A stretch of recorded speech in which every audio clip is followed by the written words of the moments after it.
뉴욕 증시 마감 분위기 짚어보고요. 본격적으로 이번 주 시장 준비해보죠. 뉴욕일보 김태수 기자 연결합니다. 안녕하세요. 네, 안녕하세요. 네, 일단 금요일 개장 전에 나온 7월 고용 통계에서 고용자 수가 크게 증가한 것으로 나타났는데요. 주말 사이 뉴욕 증시 흐름 어떻게 보셨습니까?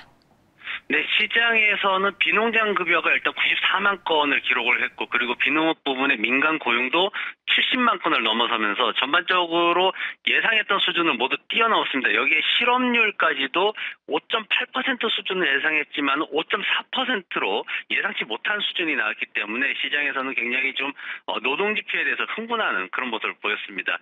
다만 이제 시장이 경제 회복과 이제 조기 테이퍼링 사이에서 좀 끼어 있는 그런 상황이긴 한데, 노동 지표가 좋으면 연준의 조기 테이퍼링 시행이 앞당겨지기 때문에 주식 시장에는 좀 악재로 작용해야 된다라는 그런 어떤 그 이전의 어떤 그 흐름이 있습니다. 근데 금요일에 이제 노동 지표가 개선이 됐는데, 그랬으면은 지난주 초에 이제 월러 연준 총재가 말했듯이 일자리 보고서가 좋게 나왔기 때문에 중앙은행의 채권 매입 축소, 즉 조기 테이퍼링 시작을 좀 우려해야 되는 그런 상황이었습니다. 하지만 시장 참여자들 같은 경우에는 지금 당장 눈앞에 놓여 있는 불안감이 델타 바이러스 확산에 의한 경제 위축이기 때문에 노동 지표가 개선된다라는 것은 경제가 위축되지 않고 그래도 델타 바이러스 상황 하에서도 계속 회복이 될 수 있다라는 증거로 작용을 해가지고 투자자들의 심리를 안정시키면서 매수세에 가담하도록 그렇게 역할을 했습니다. 전반적으로 안전자산은 매도하고 위험자산은 매수하는 그런 상황이 벌어졌는데요. 10년물 채권 수익률이 6%나 급등을 했습니다. 이는 투자자들이 주식시장의 상승을 염두에 두고 이제 국채를 팔면서 채권 가격이 하락한 결과로 분석이 되고 있고요. 금 가격 역시 마이너스 2.5%나 하락을 했습니다. 투자자들이 안전자산에서 위험자산으로 이동하는 모습이 굉장히 잘 보였고요. 그리고 위험자산의 대표격인 비트코인 같은 경우에는 10만 달러 설이 다시 또 인터넷상에서 잘 돌고 있습니다. 그러다 보니까 거래량이 급증하면서 가격도 급등하는 모습을 보였습니다. 7월 20일 날 3만 달러 무너지는 이후에 약 한 50% 정도 상승한 모습입니다.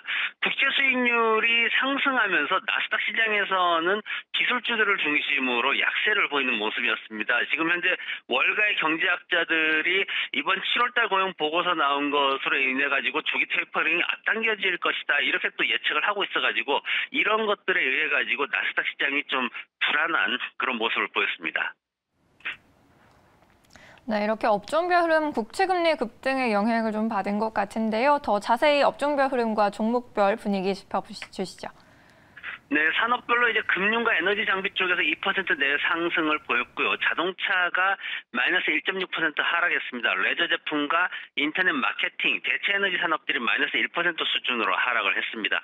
오늘은 제가 지금 조금 불안한 그런 상황들이 많은데 그런 상황에서 좀 주목받고 있는 그런 주식들을 설명을 좀 해드리려고 합니다. 먼저 니콜라인데, 니콜라가 대주주 지분을 대량으로 매각했음에도 불구하고 금요일에 1.28% 상승했습니다. 대주주가 지금 시장 연방으로부터 소송을 당해가지고 지금 구속을 간신히 면했습니다. 약 한 1,000억 원 정도의 그런 돈을 내고 구속되는 건 면하고 지금 나와 있는 상황인데, 8월 4일 날 49만 주 정도로 매각을 했고요. 그리고 8월 6일 금요일 날 240만 주 가까이 매각을 했습니다. 그런데 이 회사의 주가가 수요일 날 11달러 7센트였는데 금요일 날 종가가 10달러 28센트, 그리고 저가에서 4%나 끌어올리는 그런 모습을 보였습니다. 매수에 나선 투자자들은 지금 미국이 수소 트럭을 버릴 수는 없다라는 그런 생각을 갖고 있다고 분석이 되고 있고요. 그리고 또 하나는 2003년에 설립된 테슬라가 아직까지도 제대로 된 수익성을 갖추지 못하고 있지만 미국 정부가 막대한 자금을 들여서 그 전기차 사업을 살렸기 때문에 수소차 사업도 미국 정부의 어떤 의지가 있다면 살릴 수 있다라는 그런 희망을 가지고 지금 매수세에 나서고 있는 것으로 분석이 되고 있습니다. 그 다음에 말씀드릴 거는 로블록스라는 회사입니다. 게임 회사죠. 제 아들이 9살인데 제이슨이 굉장히 좋아하는 회사입니다. 로블록스라는 회사가 지난 한 달간 14%나 하락하는 모습을 보였습니다. 이 배경에는 마이크 히키라는 애널리스트가 목표가를 75달러로 제시하고 매도 등급으로 보고서를 냈습니다. 이런 영향으로 하락하기 시작했는데 최근에 코로나 바이러스 델타 변이 바이러스가 다시 확산하면서 투자자들이 장기적으로는 그러면 이 회사가 다시 좋은 모습을 보이지 않겠나 하는 그런 분석을 하면서 다시 상승하는 지난 8월 달 들어서 가지고는 5% 정도 상승하는 그런 모습을 보이고 있습니다. 또 하나는 이제 변동성 지수입니다. 금요일 날 6.5%나 하락을 했는데 뭔가 불안하다라고 생각을 할 때 미국 주식에 투자할 때 뭔가 상황이 어지럽다거나 불안하다 그럴 때 계좌의 수익 곡선을 그대로 유지시킬 수 있는 해지를 할 수 있는 가장 좋은 수단이기도 합니다. 하루하루 불안해하지 마시고 이럴 때 모니터 오래 보지 마시고요. 종목 차트 오래 보면은 별로 답이 안 나옵니다. 계좌 수익률 곡선 보면서 본인의 수익을 보존할 수 있는 그런 방법을 선택해야 되기 때문에 이런 변동성 지수를 이용하는 것도 굉장히 좋은 전략이 될 수 있습니다. 네, 이번 주에 나올 핵심 지표들도 좀 살펴볼까요? 지난 4월부터 3개월 연속 소비자 물가지수 CPI가 상승세를 보였는데 7월에도 급등세를 이어갈지 좀 주목해 봐야 할 것 같고요. 이 밖에 또 이슈들 어떤 것 있을까요? 네, 역시 코로나 바이러스에 대해서 지금 확진자 급증이 굉장히 좀 불안한 그런 상황 유지를 하고 있습니다. 목요일 날 12만 5천 명이 나왔고요. 금요일 날 13만 2천 명이 나왔습니다. 지금 93%가 델타 변이 바이러스에 감염됐다라고 발표가 됐고요. 토요일, 지난 주말도 지금 6만 7천 명으로 그 전주보다도 또 더 높아지는 그런 상황이었습니다. 그렇기 때문에 이런 부분들도 우리가 계속 주시를 해야 되는 상황이고요. 지금 이번 주에 물가지수 나오는데 11일 날 소비자 물가지수 나오고 12일 날 생산자 물가지수가 나옵니다. 소비자 물가지수는 비슷한 수준이다라고 예상을 하고 있고 생산자 물가지수는 0.6% 상승을 이어갈 것으로 그렇게 예상이 되고 있습니다. 물가가 예상 수준을 넘어서게 되면은 조기 테이퍼링에 대한 우려가 확산이 될 거고요.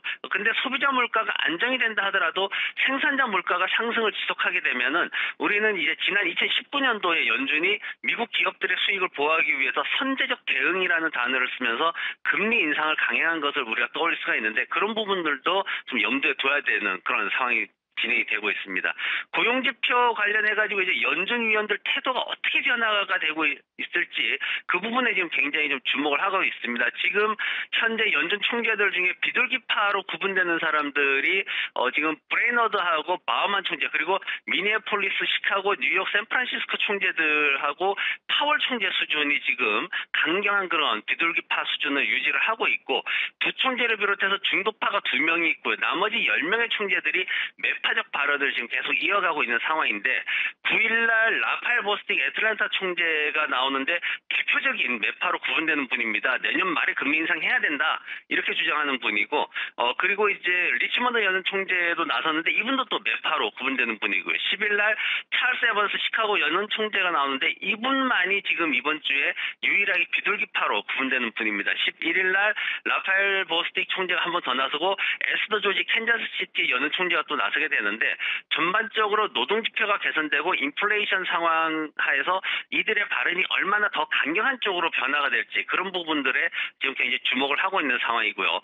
실적 발표가 이어집니다. 1,100여 개 회사가 이번 주에 대기를 있는데 지금 이번 주를 마지막으로 해가지고 이제는 실적 시즌에 대해서는 좀 사그라드는 그런 분위기가 될 것 같습니다.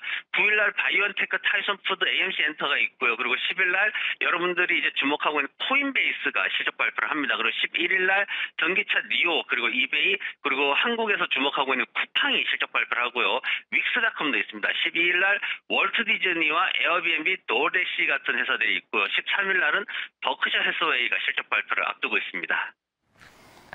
네, 이번 주 경제 일정까지 짚어봤습니다. 오늘 말씀 고맙습니다. 네, 고맙습니다.